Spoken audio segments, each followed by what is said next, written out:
அமித்ஷாவிடம் என்ன பேசுவார் எடப்பாடி? நாடோடி மன்னனின் கட்சி நமஸ்தே பூமியில் நாடி குறுகி நிற்கிறது, இப்படித்தான் நம்ம பார்க்கணும். ஏனென்றால் எப்போதுமே கூட்டணி பேச அங்க இருந்து இங்கதான் வருவாங்க.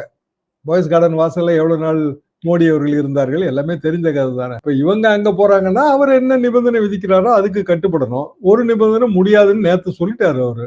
ஏனென்றால் அது சாத்தியம் இல்ல. 18 எம்எல்ஏக்களை கூட்டிக் கொண்டு டிடி வெளியில போனாரு. தலைமை கழகத்தை ஓபிஎஸ் அடிச்சு நொறுக்கினாரு. நாங்களே ஒரு நன்றி கடனுக்காக தான் அங்க இருக்கிறோம் என்று அவர் சொல்லியிருக்கிறார். அந்த நிலைப்பாட்டில இருந்து மாற மாட்டார். அப்படின்னா என்ன நன்றி? சரி, 2024 தானங்க முக்கியமான தேர்தல் மோடி அவர்களுக்கு.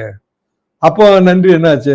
அது என்ன ஆன் ஆஃப் சுவிட்சா? தேவைப்படும் போது ஆன் பண்ணிக்கிறதுக்கு நன்றினா பெர்மனன்ட். 24 தேர்தலுக்கு முன்னாடி 22 உள்ளாட்சி தேர்தல்ல வேற அந்த 1% கூட கேட்டாரு அண்ணாமலை. அப்பமும் அது முடியாதுன்னு மறுக்கப்பட்டுதான் அவர் வெளியில போனாரு. அவர் 23 வாக்குல சவுத் இந்தியா ஃபேஸ், தென்னிந்தியாவின் முகம் அப்படின்லாம் எடப்பாடி பழனிசாமியை பக்கத்துல வச்சு ரொம்ப பாராட்டினாரு பிரதமர். அதுக்கு பிறகு எடப்பாடி பழனிசாமி வெளியில போனாரு. அதை தவறுன்னு சொல்லல. கூட்டணி தேர்தல் நேரத்துல கன்வீனியன்ஸுக்கு தகுந்த மாதிரி மாறுறதுதான்.